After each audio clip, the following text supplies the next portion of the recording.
Greetings and welcome to The Thirsty Mage, the podcast living in the golden age of tactical RPGs. I'm your host David Lloyd, and in this episode we'll be having a chat about all the wonderful tactical RPGs that have been releasing as of late, and why they've made such a huge resurgence in recent years. Joining me on this episode is someone who has yet to be on the podcast since the announcement of an Octopath Traveler sequel. It's Jordan Rudick. Obviously, the reason I haven't been on, I haven't been able to sleep. I've been, just dreaming about playing this incredible, unsurprising sequel. I definitely wasn't expecting that, the most recent Nintendo Direct, and so that obviously my announcement of the show, and whatever came before and after didn't really matter because I was so obsessed with this game. They were sharing some images and some of the music from the game on Twitter. I retweeted one of them. And oh my gosh, the one of the battle themes that they've shared so far is just, it's so wicked. Like I can't believe how good this game probably is going to be if they're able to fix everything that didn't work out in the first game. So I'm thoroughly hyped for this. I just assumed you were waiting for an episode where Casey wasn't around, so That's that right. he wouldn't be mercilessly mocked, or have to hear the sequel getting ravaged by Mr. Gibson. When this game finally comes out and it solves all of the first game's problems, and we can just never bring up the fact that the first game didn't weave the stories together, I'm looking forward to that day. And then it'll always be like, oh, well, we've got the sequel, we've got the second one. We don't even need to talk about the first one anymore, even though I don't think the first one had major issues. But if the characters talk to each other and make eye contact, it's already a 10 out of 10. That's exactly, yeah. Some of the cool things they showed recently, they showed like a day and night. I guess you can change the time, I think, between day and night, and the town areas or wherever you are, I guess, are different during the different time periods. So you might encounter NPCs and during the day or the night that you wouldn't otherwise, and then you can do like your the character actions, the individual actions that they have to initiate a combat or to deceive someone or start a conversation or whatever. So that was cool. But yeah, if people haven't heard the snippets of the music that has been shared on Twitter, go and seek those out, because it if that's just one example from the soundtrack, but it's an absolute banger. So check that one out.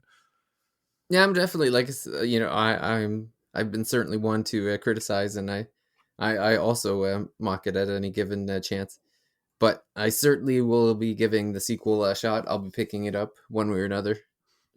Because even with its funny story, I still thought it was. I still agreed with your assessment of one of the best combat mechanics. For sure, for sure. So I really hope they just don't touch that at all. Like don't mess with the combat at all. They don't need to. It's flawless, like in my opinion. So you don't need to tweak that. Like again, if they just focus on what the negatives were from the first game that people had problems with, and obviously improve the graphics and stuff like that. Like there isn't a lot I think that needs to change about this second game, but maybe making it more accessible, making it a little bit more clear about how to play the game. Should you go and get a party first, and then rather than doing individual characters chapters 1, 2, 3, and 4, a little bit more signposting or guidance there would help. But what's cool about this game getting announced is now that we know it's pretty close to release, I think February, I believe.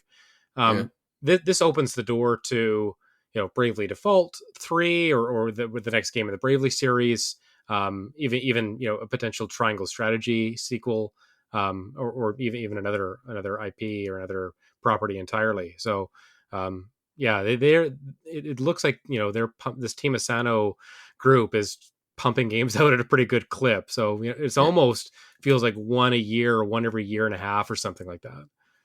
Well, it's amazing that Square has like a couple of teams now that are just rocking it. Like you have the Final Fantasy 14 still doing terrific. Then you got Yoshi P move over to the flagship Final Fantasy games, and that looks like it's going to be great.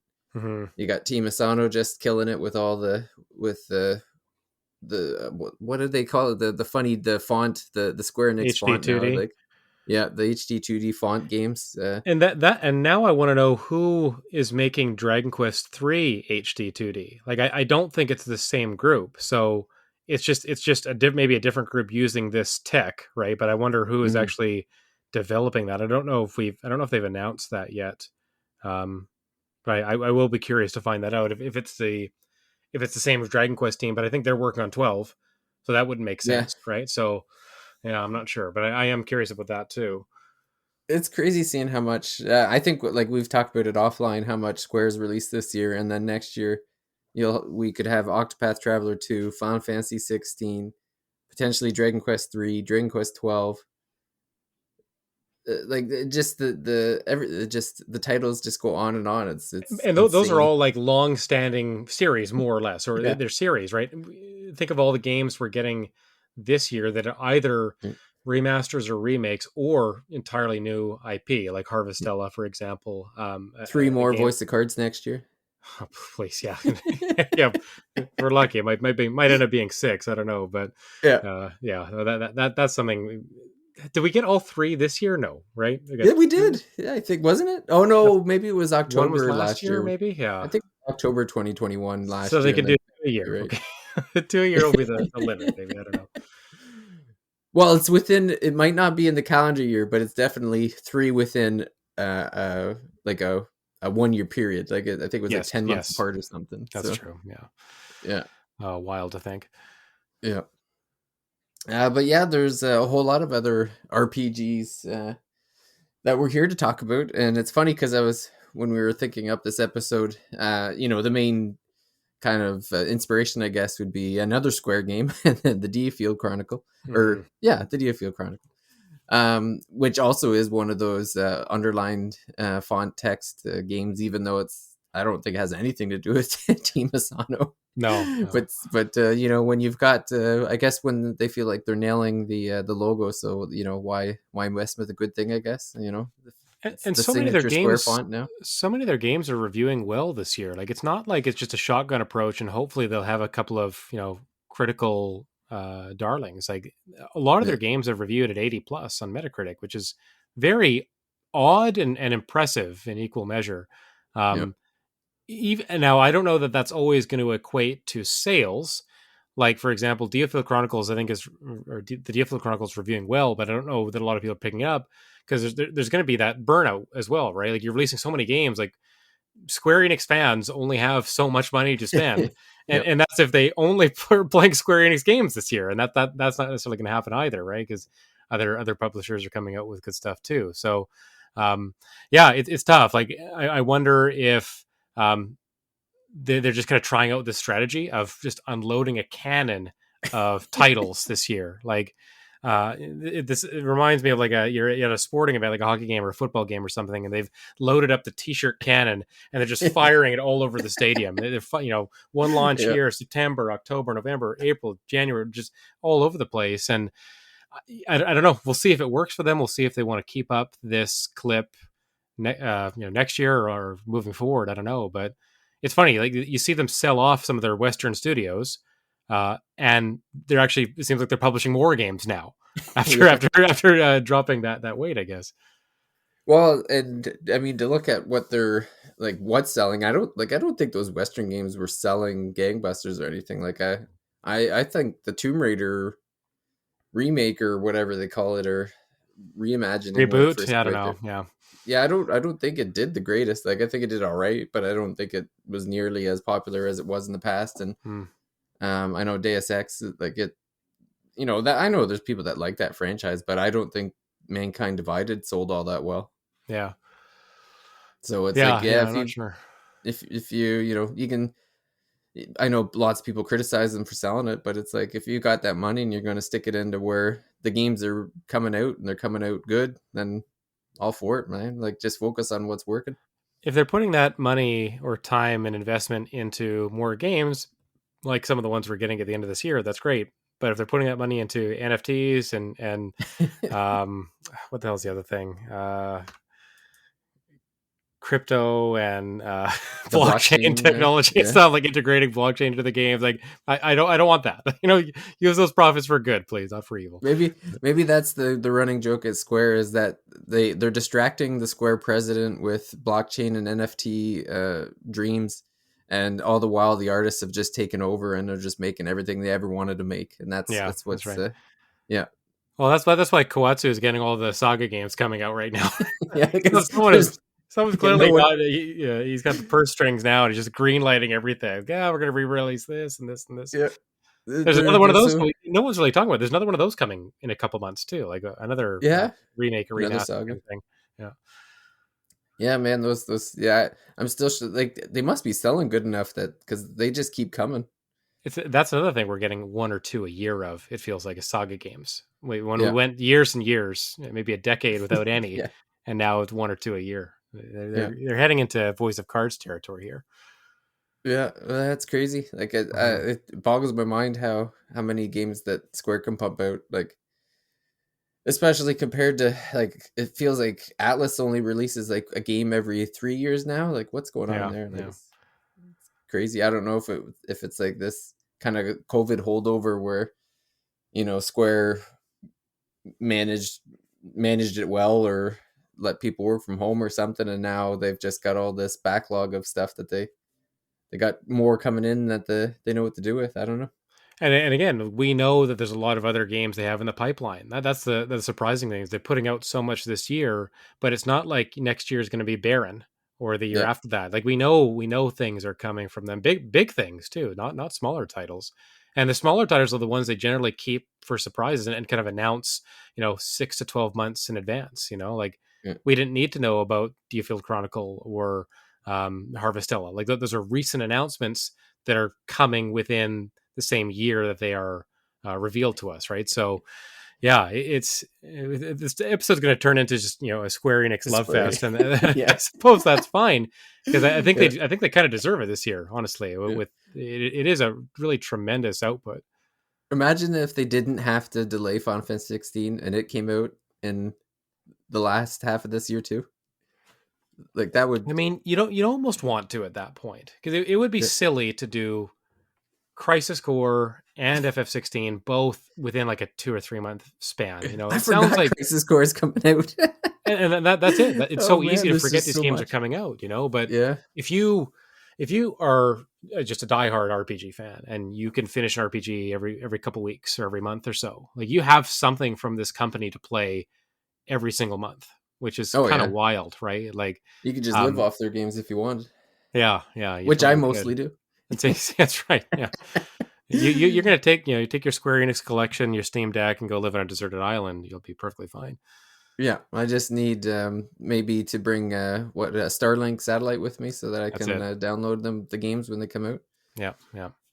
That a battery and the solar panel, and I'm all set. I think that would put you firmly on I don't know if that's Team Fun or Team Gear from the recent Splatfest, but gotta throw a plug for the Splatfest and myself being on Team Gear, taking the victory for that first one. Oh, okay, that's good.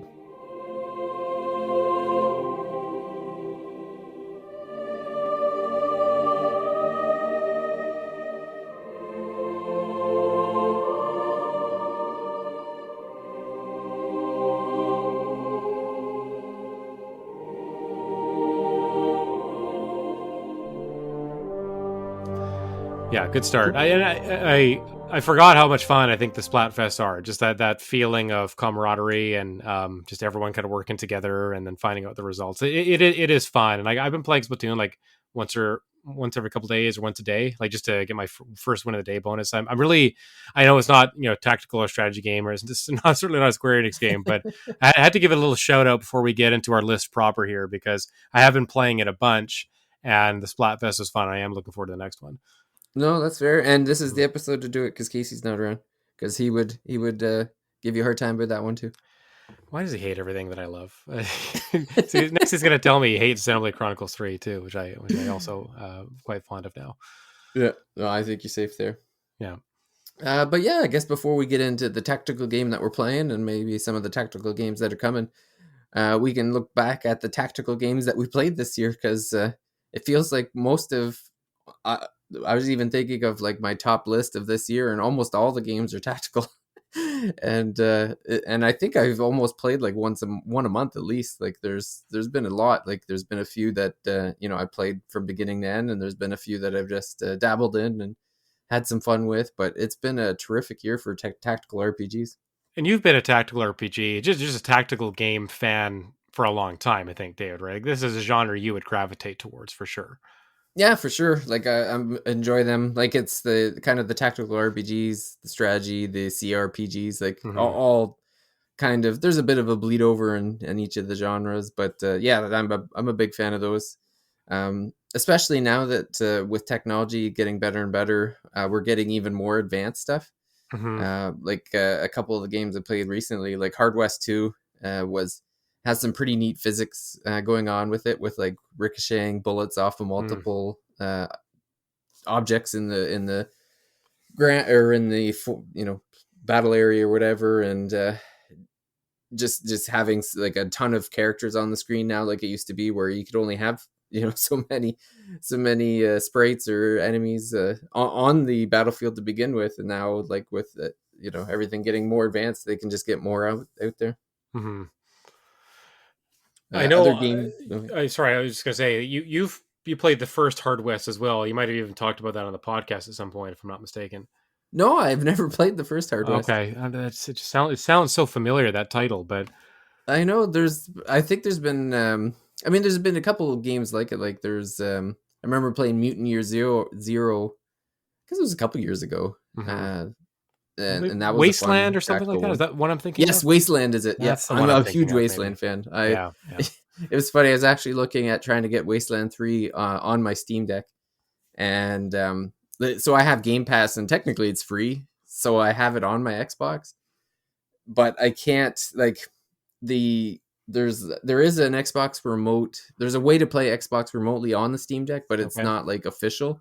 So I've been a little hesitant of trying to hack my Steam Deck to do the remote play, because you can't. There is an official way to do cloud gaming, but with my internet, it just doesn't work. So I'm kind of crossing my fingers that Phil Spencer is going to give the green light to an official Steam app or something, so that I can remote play. But the funny thing is Wasteland 3 was on sale like 65% off or something. So it was like 25 or $30, and I was like, I put it in my wish list, and I had my finger on it, like hovering over the button, and I just couldn't bring myself to hit the button, because I'm like, I got the game, I got Game Pass already. It's like, I don't, like $30 could go elsewhere. So I'm waiting, but I'm telling you right now, if there's a 90% off deal, that I'll hit that button so fast. I can't think of or mention how many times I log into like the Switch eShop or even like the PlayStation Store, if even just the browser version, and I'm like, oh yeah, 50% off, 60% off, or I get a notification something on a wish list has gone on sale, and I'm like, oh, now's the time to buy it. It's as cheap as it's ever been. I find it very hard to buy new games right now, just because there's so much coming out.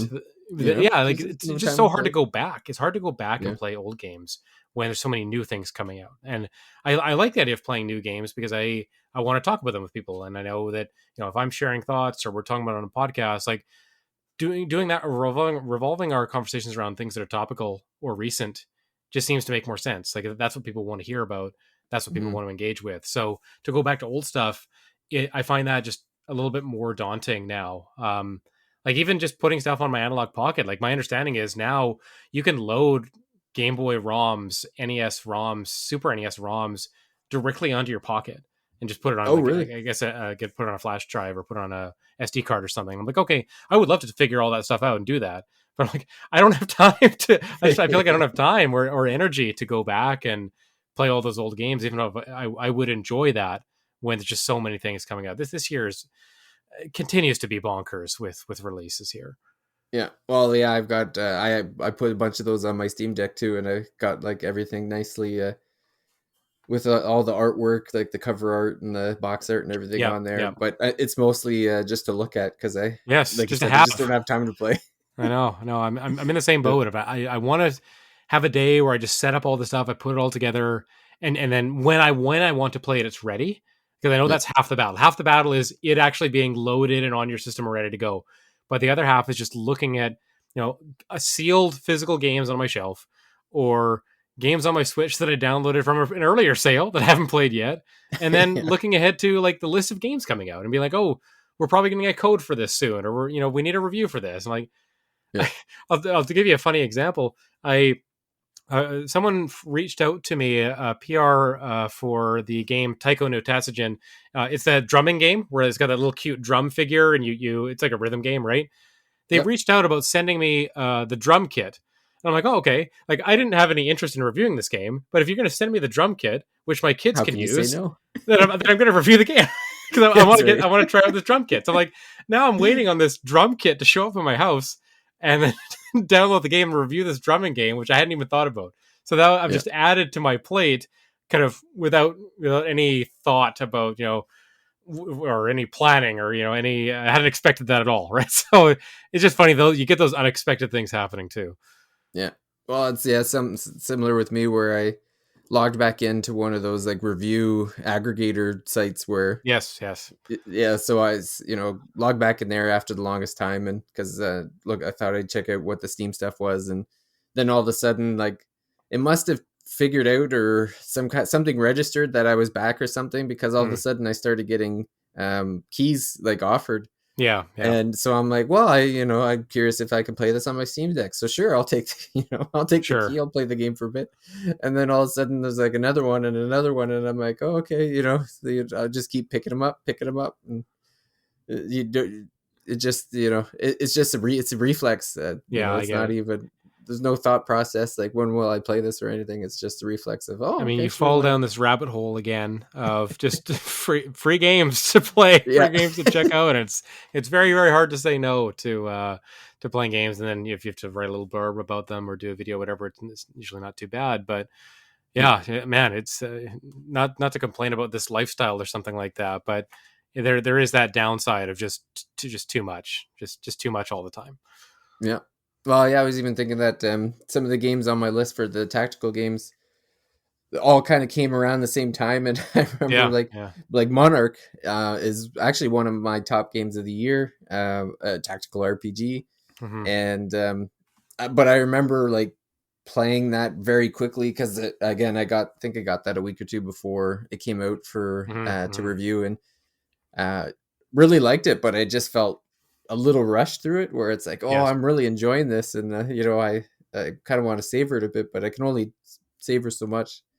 And even now, I was still thinking about it. Like it's still on the back of my mind. And Triangle Strategy was kind of the opposite, where it was I actually paid for that one, yeah. and it took a little bit of extra time, and really enjoyed it. So I mean, I'm kind of in the same boat, right? Where you've got Monarch under a deadline and you're rushing through it. I had to rush through Triangle Strategy to get that done, so I could have the video review, everything ready for the embargo. And yeah, that is a game where I wish I'd been able to take my time and maybe go back and do some things differently, as opposed to trying to mainline through one of the paths of the story and just get through to the end roll credits, right? yeah. But it is a game I am looking forward to going back to, if not by the end of this year, which is kind of my goal, is to play it again before we do Game of the Year stuff. At least unlock a few more of the paths and play a few new missions, get a few new characters, or maybe early next year or something like that. Try to But yeah, get I the know. perfect ending.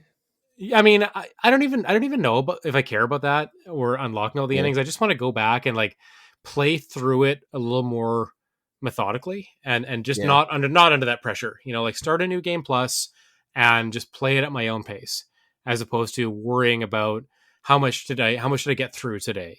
Skipping through things and maybe reading the dialogue super fast and all that stuff. Like I'd rather just play through it leisurely and see how that experience is, and then just to have that more well-rounded perspective on the game. Hmm. Well, one game that I've been leisurely going through. I haven't. I'm about 5 or 6 hours in now, and again, Square Enix got another $90 out of me for this one. Is the Diafield Chronicles? Hmm. So this one is I guess it came out about a little over a week ago now, I think, or around a week ago. Yeah. And I think I only caught a little bit of the backstory of Diafield, but it seems like it's like a new team or a different team of people at Square that kind of put this one together. Like it's not. I saw the devs and I didn't recognize too many of the names, so this is kind of neat. And like you said, it was a little bit weird in the sense where it didn't get a ton of marketing. It didn't seem like their Hmm. reviews. They didn't send out too many codes. Nope. There was only a handful of reviews before it came out, and I'm always leery of that because shop talk makes you think, okay, well, what are you hiding? If you're not getting people to review it, why don't you want them to review it? Mm-hmm. And even after a few hours in, I don't understand the kind of lack of push that it got.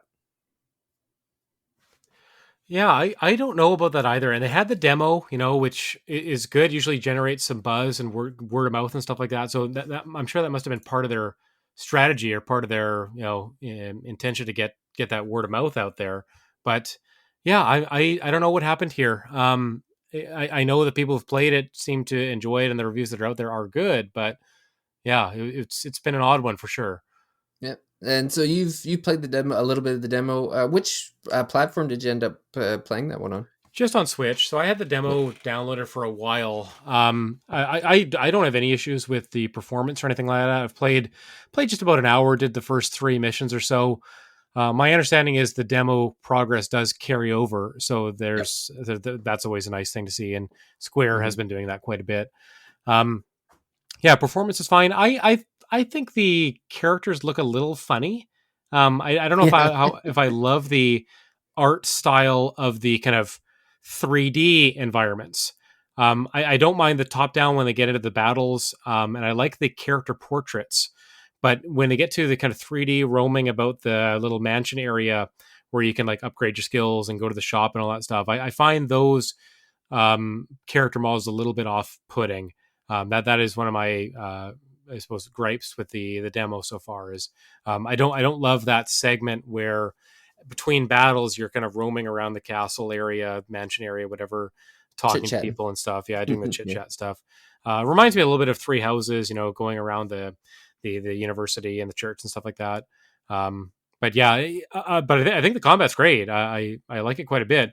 David, you've obviously played more and have more of the characters, but how do you like the actual battles themselves? Yeah, it's pretty fun. Like it kind of has a Fire Emblem feel to it, but the difference with Diafield, and I'm not sure if I've seen this in too many tactics games. There's nothing, like, no real comparisons come to mind. But the way that it works in this one is that it's all in real time. Like it's not a turn-based style where you kind of like pick the unit and have them do something, and then another unit does an action afterwards. Like it's Mm-hmm. all in real time. Like you click on the character, you can kind of pause it almost gives me the feeling of like Final Fantasy 7 remake, Okay. where it's kind of like an action, but then when you want to select a special move, then it pauses like it slows down the game, or pauses it almost to a stop to a certain point, Yeah, so that you yeah. can kind of make the selection, and then the character can do that special move, but then it just keeps going from then.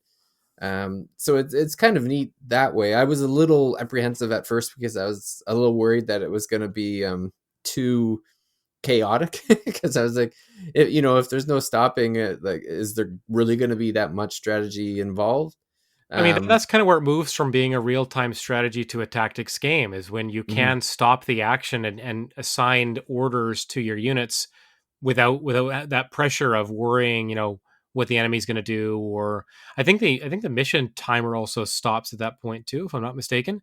Yeah, So you yeah, I you believe, really yeah, can it's all, just yeah. you can just kind of pause and figure out the perfect Assess. action. Yeah. Yeah. And because of some of the abilities or area of effect, like the archer's rain of arrows, or the wizard's kind of meteor storm or meteor, dropping kind of ability. Because of area of effect, sometimes even with a lingering effect on the ground, it's being able to stop the action and kind of target the most enemies before you let it fly. It's nice. I think that really makes the combat quite fun. I think. Yeah. Well, and when you get further in, I'm at the point now where I actually have 8 people in my party. Hmm. So there's still 4 people on the battlefield, but then there's like 4 backup, I guess. So you can like swap in people on the fly. But you can also do their special moves without having to actually swap them in. Okay. So if you're like, let's say you're the Fred, I can't remember his full name. I I couldn't just remember use any this. of the names. It's like Fred. It's like Fred, Rias, and Izzy and Iska. Like they all have longer names, but I've just been using their short forms. Yes. But Yes. Fred is the lancer, like he's on a horse. So usually what I do is I like pair him with an archer, so you can put like, so when you're setting up the mission, you have like your primary person, and then you can put a secondary person. So Fred can actually like shoot arrows like as a special. Hmm.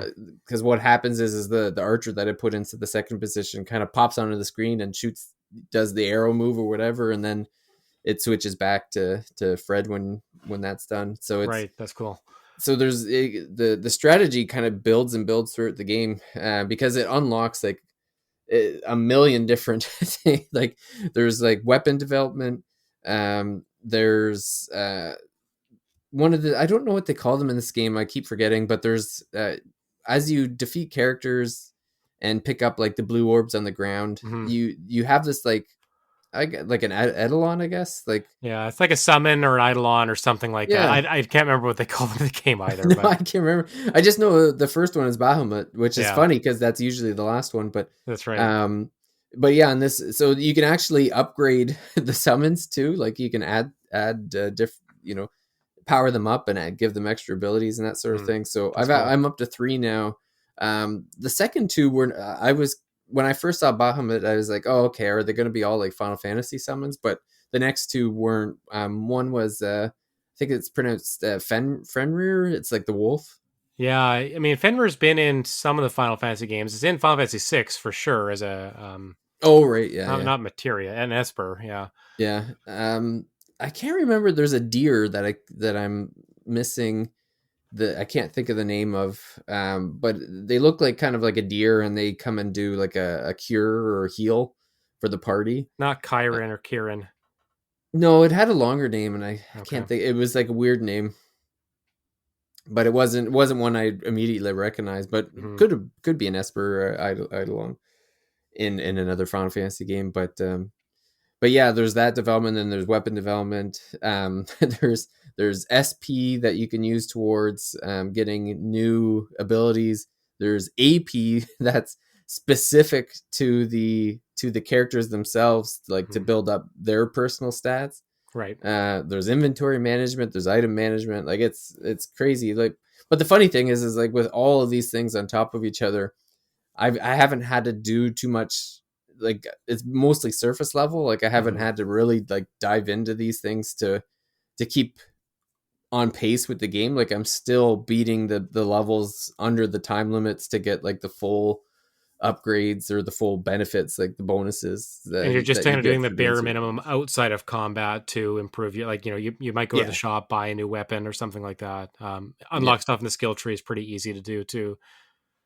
And it's funny, you get money funny ways too, because late, like I don't know if you're at the point where there's not like missions, but it's like there's like side conversations that are specifically marked on the map, and when you go and you talk to the person, it'll say like mission cleared for talking to Walter Quinn or something, Okay. and then you'll get like $2,000, and I'm like, Oh okay, no, I'll take money. yeah, you of know? course, sure, why not? I Yeah, mean, I haven't seen anything like that, so I guess that's another way of incentivizing you to talk to people and kind of do participate in that that side of the game outside of combat. So I can see why they would yeah. put in something like that. That makes sense. So the I found the story kind of inscrutable, yeah, or maybe it's because it's a demo. And during a demo, I don't usually pay attention to the story. Like if I was playing the full version, I'd be a little more invested. But because I'm just playing the demo and I don't see myself picking this game up right away, it's like I just want to see what the mechanics are like. How does the game feel when you're actually playing it? Um, yeah, oh the yeah, I don't story's know how not you're much feeling about the to story. talk about. Mm, Like at least as far as I'm in, like it's it's kind of your standard. There's this big, there's a, I guess the basic premise of Field is that there's like this main area where like two kind of powers are fighting, the Axis and the Allies, if you want to call them, or whatever. sure. It's one's the Empire and one's something else, so it's your usual empirical Yeah. empirical trying to take over the world or whatever. So there's like these two big powers that are fighting each other on the mainland, and then Field is kind of an island, off on its own sort of thing, much smaller. Hmm. And the Empire has decided that they want to come take over Field because it has jade, which is basically the fuel for magic, like modern magic anyway. And so the basic premise is that the three characters that you start off with are have joined up, and they allude to some kind of like secret. There's like something going on with the three characters that they're not really. It's not being presented to the player what their real motivation is. Like, you know, the game starts off with they save this woman who is being attacked by bandits, and she just happens, air quotes, happens to be, you know, there. They happen to be there to save her from the bandits, and she invites them to join this group of mercenaries that this Duke of Deerfield funds. And they kind of allude to like, oh, all part of the plan. Like we're part of this this group now. Mm-hmm. And a couple hours in, all of a sudden they're leading the group now.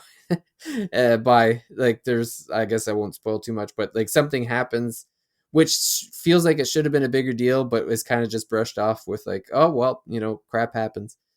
Now we're the leaders. And so that motivation hasn't really presented itself again. Okay. It's so there's been a little bit of character development. Like of the three characters, Fred is kind of like the aloof grunt who just kind of like is there and is kind of, cheers on, like, let's do it for the kingdom, sort of. Like he seems very one-dimensional. Right.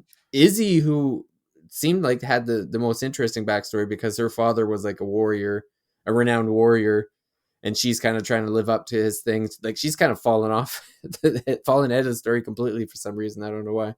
And Rias is kind of like moved to center stage. So he's kind of like the de facto leader, I guess. Like there's supposed to be this kind of group leadership, but he really is like pulling the strings. He's coming across as like this very something, there's something going on that he's got plans, but we don't know what they are yet. And they save this, I guess they don't actually save it. There's this, one of the missions is there's this other house in the land that's being attacked, and they go to try to save this Duke or what, this family, and they're too late. But there's one survivor, Waltequin, and she's like a sorceress, and she's the most interesting character in the game so far. Right. She's got a lot of sass. It's hilarious. Like the Duke who funds everything is kind of, he's not really in the scene at the beginning, and then he shows up when he wants something, and Waltequin kind of like calls him out for it, like, oh, you show up when there's something you want, eh? Sort of thing. And everybody's like, hey, like, you can't talk to him like that. And she's like, yeah, I'll say what I want to whoever I want, sort of thing. And then and she's always like, there's this hilarious scene where Rias is kind of so you control Rias when you're in that kind of chit chat mode or whatever back at the base where you're going to talk to everybody. And there's this funny cut scene where he goes to talk to Waltequin, and she's I don't know how it gets started, but Rias starts to think like Waltequin's trying to like make Rias her husband or something. Okay. So he's like kind of side-eyeing her, and then Waltequin like sees that that's what he's starting to think, and then goes hard into it just to mess with his head. Yeah. And it completely throws him off, and he ends up like giving out, alluding to some things that he's trying to keep on, close to his vest or whatever. And Waltequin like ends the conversation with like, man, that was easier than I thought it was going to be, and then just kind of walks away.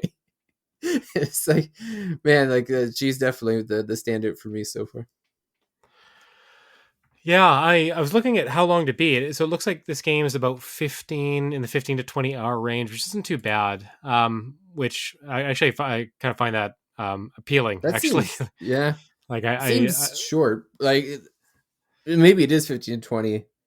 I guess it could be. I don't know. It seems like with all of the mechanics, you would think it would be longer, but at the same time, maybe they were just very ambitious.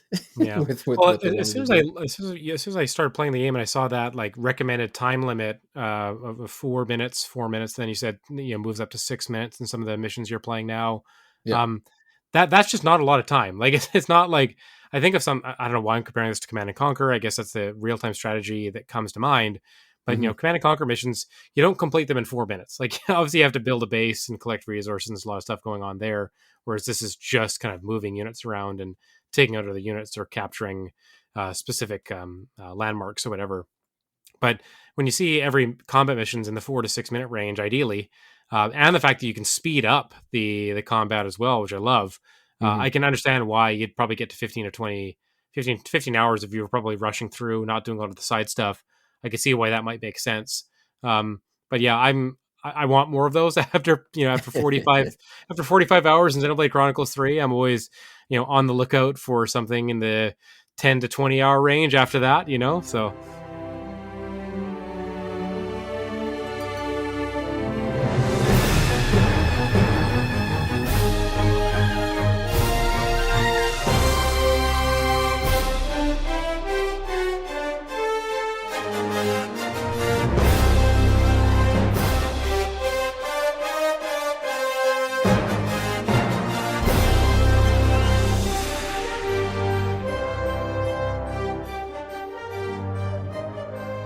I'm hoping that's what Mario plus Rabbids Sparks of Hope is going to be. Actually, I want 10 to 20 hours there. I don't want that to be more than 20 hours personally.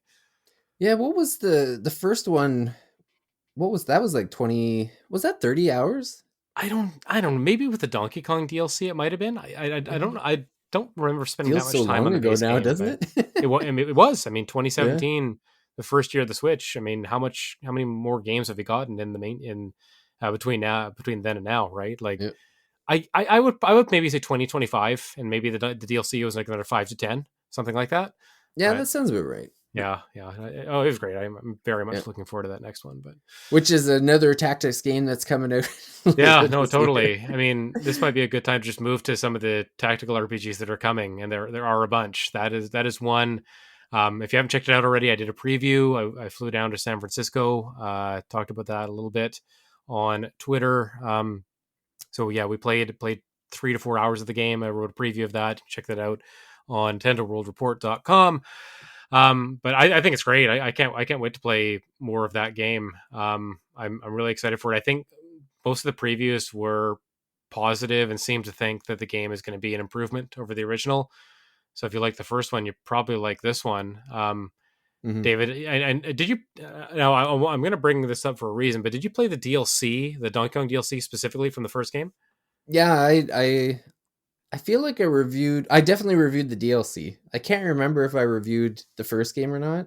Okay, I feel like I might have done the video for it, but maybe not the official review or vice versa or something. But I right. definitely reviewed the DLC because I actually saw I gave it a 9.5 out of 10 because Okay. I think I liked the DLC better than I liked the main game. Like it was a solid DLC. So here's what's funny to kind of link that idea or link the DLC to the sequel. I interviewed the creative director David Soliani. I've been meaning to publish the interview. I just haven't transcribed it yet, but hopefully in the next week or two I'll put that out. One of the things he said was that the Sparks of Hope is less of a sequel to the first game and more of an iteration or an extension or a sequel to the DLC. So Oh, the okay. DLC did a lot of things different in terms of what Donkey Kong could do. A lot of it was built around his abilities. Um, the Sparks of Hope game takes more inspiration from that DLC than it does the base game. So if you really liked the changes or how the Donkey Kong content iterated on the base game, I think you're really going to like Sparks of Hope because I'm with you. I think the DLC was great. Just a perfect kind of extension or building on top of the first game or the base game. And now Sparks of Hope is just kind of a further extension, a further leap off of that. So that's just an interesting thing that struck me. I kind of asked him, how does this game iterate on the first one, on Kingdom Battle? And he's like, well, it's actually more of an iteration, a sequel to the DLC. And I'm like, whoa, that's really cool. So Hmm. for anyone who really got into the DLC, maybe even more so than the base game, I think they're even more going to gravitate towards, or really the Sparks Hope should really resonate with them, I think. Yeah, the thing, I mean, it's been a long time and probably played 1,000 games since then. But Yeah. from what I can remember, I remember because the DLC, like I don't think you could change characters. I think there was just three characters that you used throughout the I whole think that's thing, right. Yeah. and I felt like having that the battles and the levels were really designed around those three. Like it was easier to Yes. be like, okay, these are meant for these three, and there was a lot more focus on like the combinations of the actions of the three. Like I'm pretty sure, if I'm remembering correctly, that you could chain attacks between the three, like to Yes, you could. yeah, and that was what made me like the DLC more than the original. Is like Mm-hmm. I love this chaining, like this like more focused design of like, okay, these three work together, and if you do the actions in a certain way or work together in a certain way, then you get even additional bonuses. Like Yeah, I and really like that part of that's it. what Sparks of Hope is doing. It's doing Mm-hmm. exactly that. Like not only the sparks that you equip to give buffs to your character or people around you, but just the individual abilities that the characters have. They do play off each other more. It's less like take this character, go and do this one thing, defeat this one enemy. It's more like bring 2 or 3 characters in a group and have them kind of just pile on the enemies. So to Mm-hmm. take them down quickly or to take out a boss, for instance. Um, the way that the team jumping works, that it's a little bit more free form, just lets you get into different positions to bring more allies into a particular situation. So you are getting more of that chaining, more of that kind of working together with the individual characters. You're not sending people to different parts of the map as much. You want to keep them close together so that they can work off of each other. Yeah, well, that sounds good. Yeah, it's Yeah. I'll probably pick it up right away too, because I enjoyed, like I said, the DLC was great. So if it's more about that, then yeah, for sure. Yeah. Yeah. It's gonna be a good one. Yeah. Um, we've also got a couple other games on the list. We mentioned one at the top, and that's Tactics Ogre. How how how are we feeling about that game? I can't even remember how much we've played. I might have played like an hour of the original PSP Yeah, game I've on my never Vita. played any of the Tactics Ogre, so Yeah, looking yeah. forward to it. It looks like they've done a lot of, because they're using like the 2D HD a bit in that one, but it sounds like they've also did some improvements to the battle system. Like I don't think it's just a one for one port from what it seems like anyway. Well, they're charging enough money to make you think it better not be a Yeah, 1-to-1 I port. know. It is quite a premium upgrade there for sure. Yeah, It's a close. It's almost close to a full retail price actually. it's $50, I think, isn't it? Yeah. Yeah. So not too much of a savings over a AAA game. So I do hope that the changes are not just mostly cosmetic, but they got your speed up options and stuff like that. I'd love to see too. Hmm. Yeah, there's Um, a smaller game that I just played. I actually just played and put on a playthrough on YouTube now. Is it's called Nitro Kid, hmm. and it's from Tiny Build. And I know Tiny Build has done a lot of games, and I'm like blanking on what they've done. They did Hello Neighbor, and the Yeah, that's sequel to it. Yeah, that. They did, oh, gosh, did they do Tiny Kin, which just came out? Actually, I think it's like a Pikmin kind of game. I don't know if that was them, but Tiny Bill doing Tiny Kin might be a little too too on the on the nose. nose, maybe. But Yeah. they had Yeah, a I'm just huge bringing it up. booth at PAX though. They it looks like they did do Tiny Kin, yeah, which Yeah, they did Tiny reviewed really Kin. well actually. Tiny Kin sounds like a really Yeah, good game. Hello Neighbor. I've heard of Expedition Zero. I Yeah. haven't played it. I hated Uh, Hello Neighbor. I reviewed one of them on Switch. I hated it. I did not like. Not a I've fan. seen. It's funny. I did. It was kind of funny watching on YouTube. Like I think it was more of a YouTube hit than a actual like play the I could see game. that. Yeah, I could But see it why people just would want to ran watch that. extremely poorly on Switch. That's for sure. Like Yes, yes, it was PC for sure. yeah. Um, but yeah, they've got this neat little game. So yeah, it's called Nitro Kid. It's kind of like they I've heard people describe it as kind of like a Slay the Spires type of roguelike, where it is like a card based thing where so right now there's only a demo out for it, and you're just given like there's two characters that you could be, and it randomly assigns you one, and you have a deck that you go with, but it looks really beautiful. It's like this isometric um arena or battleground or whatever, and there's tiles, and you can put your character on the tile when the mission starts, and the cards come out, and you do the actions like attacking and blocking and different abilities and that sort of thing. And then when you win the battle, then you get to choose one out of three cards, and then there's risk reward, kind of like uh, not cutscenes, but it's like where it's Mhm. like, you know, an event, I guess, would be where it's like, Sure. oh, there's this dead body on the ground. You know, here's option A, B, and C, and like option A is like, oh, you can, you know, get too close and you'll lose like 5 HP, but you know, you give and then you get this benefit boon back for the rest of the game, sort of thing. So the whole risk reward, you know, very much like Slay the Spire, I guess, in the sense of you're building your deck as you go through. And then I guess the premise of it is you're, you know, this corporation is experimenting on Yep. kids, so you're trying to like save, rescue the kids out of this. So each I guess like section or chapter is like 3 floors of the building, and you kind of choose the floor that you start off with, and you have to unlock certain floors to unlock the boss, to continue on, Mm. and it's pretty neat. So I've got a kind of a about a 15-minute or so playthrough of what it looks like on Steam Deck. I tried to Google if it was on other platforms. I don't know if it's going to be just Steam. I'm sure it'll be on Switch eventually, because it's Yeah. the look of it is very like, it doesn't seem like there's any reason it shouldn't be, because you know, it's this beautiful pixel art, um, very colorful. So it seems like it would be it would look pretty good on like an OLED Switch for sure. Hmm. The Tiny Build Um, puts almost everything they do on Switch. It yeah. may be delayed, albeit, but yeah, I think almost all their games do come to Hopefully most runs better consoles. than Hello Neighbor on Switch. Oh my gosh, I don't even want to think about that game. Like, it's funny. The performance was probably the least of my concerns. I know it's bad, but that's Yeah. like the least of my concerns about the game. I just found the gameplay just incredibly boring. Yeah. But yeah, no, yeah, I imagine that Nitro Kid will show up on the Switch and other places eventually too. Yeah. You've got Advance Wars on the list here. Advance Wars, it kind of straddles the line between strategy and tactical, I'd say, and I wouldn't even necessarily call it an RPG necessarily, but it's worth bringing up here because it feels like a kind of a forgotten game. You know, like that game was supposed to come out in April or something, I Got to believe, was release at some point, the you would original think. date.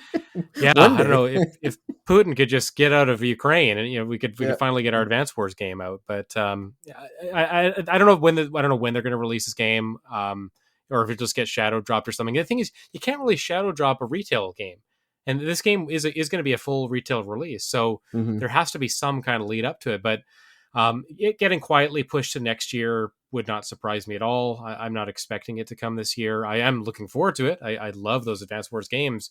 And I want to see, how the art style ends up panning out for this reboot of 1 and 2. But I have no idea when this game's actually going to come out. So I'll just quietly look forward to it until it does. Yeah. And then Fire Emblem Engage is been announced. I don't remember. I think it's summer next year though, right? I was just looking at the eShop listing. It just says pre-order. I don't think there's a. Oh my, January. Oh, is it Please. January? Why Yeah, I thought it was June. it's January 20th. January. Holy moly. Okay, that is. Oh, I'd forgotten it's that close. I thought, February, because everything's coming out in February next year. Yeah. But thank goodness this is January, so there'll be a This little bit of episode's time. making me sad now. There's too much coming. Oh, that's the thing. We're now depressed by the number of games coming out. Not like when we were kids and you were so excited to learn there was a new Final Fantasy coming or something like Yeah. that. I remember a time when getting a game every 2 to 3 to 6 months was magic. Oh And yeah, yeah. now it's like every You 2 to look 3 you look days. forward to your birthday. You look forward to Christmas. Maybe if you Yeah. had an allowance or a job or something like the paper route, yeah, save up and get a game. But I don't know. We haven't talked about Fire Emblem Engage because I wasn't on the episode when you guys talked about the direct.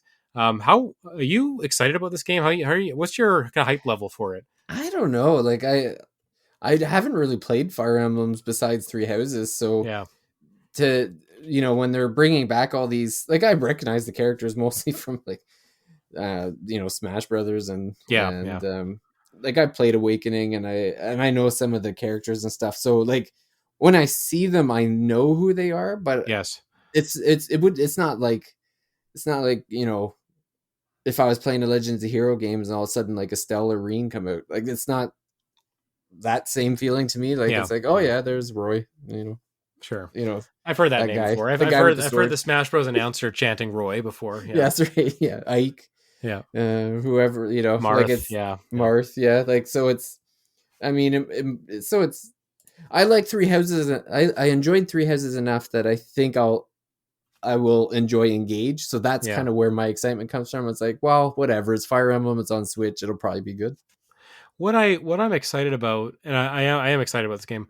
What I'm looking forward to is the fact that it seems less grounded than Three Houses. Three Houses was very grounded by at least the first half of the game by your role as an instructor, kind of teaching the students, going through the classes and the training The and romance sim. exploring the area. Like it just felt like realistic. It felt like real Yeah. life in a way. And then you have the more fantasy, and fantasy second half with with dragons and things like that. Um, but it was also kind of dark because it had like this overarching war and these different factions participating in the war.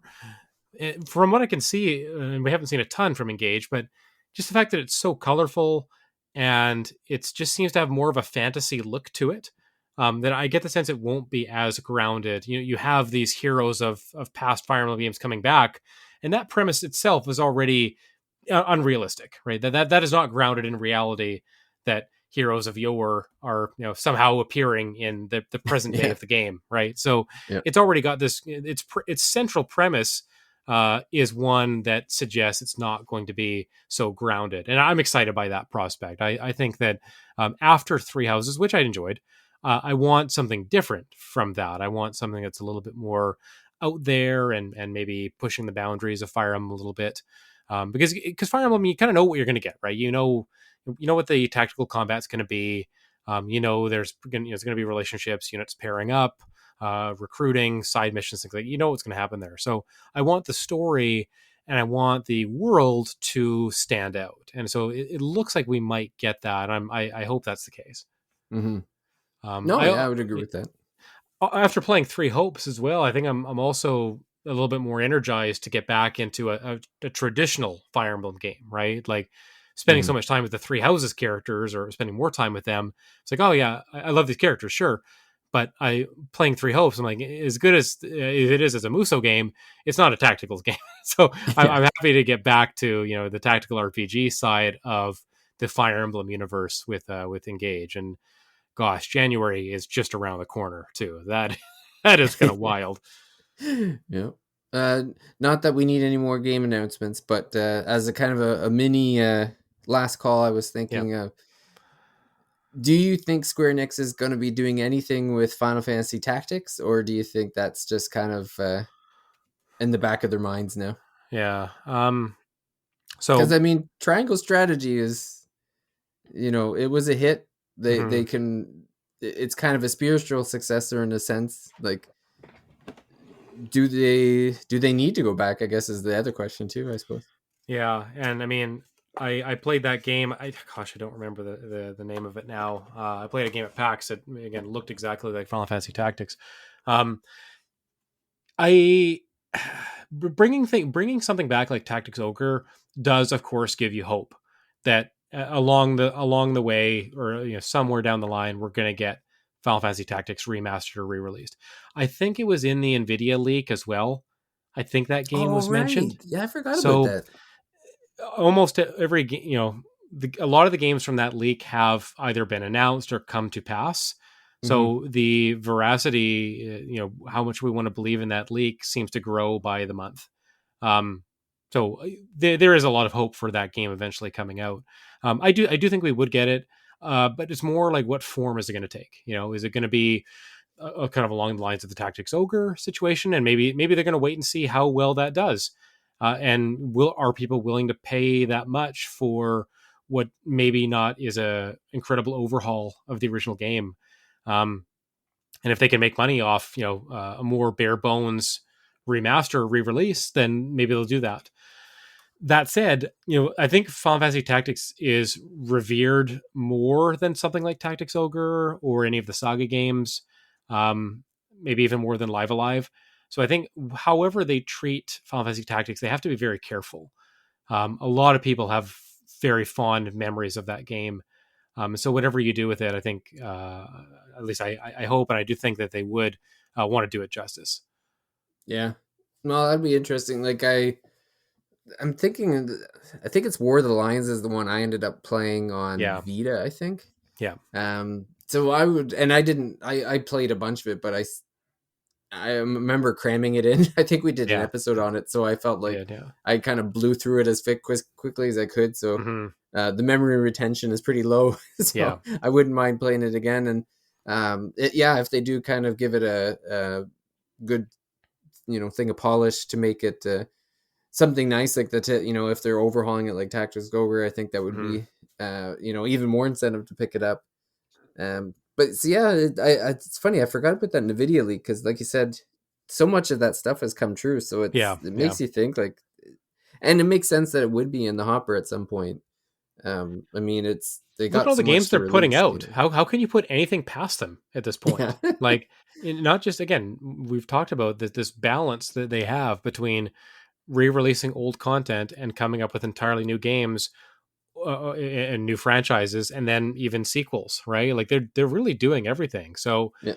you can't. I think it'd be very hard in 2022 to say, oh, I don't think Square Enix is going to do A, B, and C, because they've shown that they can and have a willingness to put out all types of games from their back catalog and entirely new stuff that their teams are working on. So yeah, I certainly would not put that past them. I think it's probably just a matter of when, not if. Yeah. If they're gonna do niche saga games that nobody's ever heard of, I think anything in their catalog is potentially up for re-release. Kawazu, he has to have some dirt on one of the higher ups. He has to have some like blackmail He's got ready to pictures. go. You He's know, got he's got pictures. after drink pictures. He's got some incriminating evidence, something like straight out of a Yakuza game. You know, like, and he's just milking it for all it's worth at this point. But Yeah. I mean, it does feel like at some point on Switch and Steam, modern platforms, we're going to have every single Saga game that's ever come out. Yeah. You almost feel like we're heading towards that, that Yeah. if a Saga game came out, it's going to, or released in the past, is going to be available soon. But the real test will be like if he's actually able to do entirely new Saga games, and I don't know if that's the case. Yeah, we'll see. I mean, there's only one game one game or a set of games that Square won't publish. Yes, yeah. It almost needs to turn into the Voldemort. We're not allowed to mention the name. I can't. What do we got left? 3 months. I still believe that. I still believe that's coming. And what's going to really choke me is when it gets announced on like January 1st of next year. Like, oh, Shadow drop January 1st. Yeah, pretty much. Wouldn't be a very happy new year for me, but for you, sure. Oh man, I still like I get it and don't get it at the same time. Why the pixel remasters don't like? I'm still set. Like these are coming. Like these are Steam only, and I don't know why they're only Steam. It makes no sense to me. But no, it's just one of those things. It's like I just feel it in my bones. At this rate, going anywhere. We're gonna get Final Fantasy Tactics before we get the Final Fantasy 1 through 6, like these acclaimed games. But I think we'll get Final Fantasy Tactics on. What was that? That Kickstarter console that we always Not joke Ouya. about. The Ouya. I think Final Fantasy Tactics will be on the Ouya before the Pixel remasters are on Switch. It's heading that direction. Ouya, Stadia, whatever else has become obsolete. Like the play. What's that little one? The Play Deck or Playmate? Oh, the Playdate with the crank. Yeah. Can you imagine the Pixel remaster that you use the crank for? That's right. Yeah. You'll use the crank to charge up the magic. You got to crank. You got to crank it a million times to get them released on an actual platform. That's what you need to do. That's the trick. Yeah, the Square will release a Bitcoin based Playdate game, which is a Final Fantasy game, and every crank of the Playdate generates a fraction of a penny for Square Enix. Yeah. Oh my god, it just hurts so much. Before we get into further shenanigans about where the Pixel remasters aren't going to be or are going to be, probably a pretty good place to wrap up our tactics RPG discussion. Yeah. as we lament the number of games coming out on every platform under the sun, and kind of reflect on some of the games that came out earlier this year and ones that are still scheduled for the end of this year. Let us know if you're playing Dewfield Chronicle, how you liking it so far. Are you planning to pick it up down the line, or any of the other games we mentioned? Nitro Kid, Tactics Ogre. Are you still holding out hope that Advanced Wars is coming at some point this year? I know there's some people out there looking forward to that still. Fire Emblem Engage in January. I'm not gonna get over that. When you said June, I'm like, yeah, June sounds about right. Yeah. I'm like, why? If normally it wouldn't be available for pre-order on the eShop if it's close to a year away. But yeah, as soon as I saw that, I'm like, oh, that's kind of wild to me. But yeah, so thanks everybody for listening to our episode here. If you like the episode, leave us a comment, 5-star review on your podcast catcher. That would be awesome. We're aiming to do a special episode next week. I think I can say this. I'm not spoiling anything. We are having a writer come on the podcast with David and me. The writer of a book called Fight Magic Items, a history, kind of a history of RPGs. Aidan Moher, I believe it is Moher. Mm-hmm. He'll correct me when we speak to him. But well, I'll get it wrong for sure. It's Mage Tradition. It is, yeah. Even he'll say it to us, and 10 seconds later, you'll still say it wrong. But yeah. I'll make sure he understands that that's just part of the show, and it's gonna have to go on anyways. Yep. But yeah, Aidan's gonna join us next week, hopefully, to talk about his book. We'll reminisce about RPGs, talk about some of our favorite ones, but Dave and I are working through Aidan's book right now, and we're digging it so far, and looking forward to chatting with the author and kind of pick his brain a little bit about it. I'm into the mid to late 90s now. Are you? Okay. I just hit chapter 9, so I think we just finished talking about FF6 and Phantasy Star 4, so I'm getting there. Not too far behind. Yeah, you're catching up. You're catching up. Yeah, I've always been a fast reader. So the book just arrived for me. David got a few days ago, so I got to catch up to him. But so stay tuned for an episode next week about Aidan's book, Fight Magic Items. I think it might not be for sale yet. It might be just pre-orders, but stay tuned for our episode about that to hear some more thoughts on the book and hear Aidan's thoughts as well. He's a fellow BC boy like myself, so I'm sure it'll be a little bit of West Coast catching up for us there. He's not. I don't think he's in Vancouver. I think he's on Vancouver Island. But October 4th is when it comes out. Okay. So we're a week away then. So that's pretty close. Yep. So that's the plan for next week. I'm sure we have other. I mean, we've been meaning to talk about some other games in the pipe, but I'm sure we'll come up with something in the meantime. But stay tuned for that episode on Aidan's book next week. We're always open to suggestions for episodes. This is sometimes the kick in the pants. We need to go back to some of those old games or to throw them on our Steam Decks or our analog pocket consoles. So if there are games you would love us to cover on the Mage, you can email David at thethirstymage.com. You can hop into our Thirsty Mage Discord.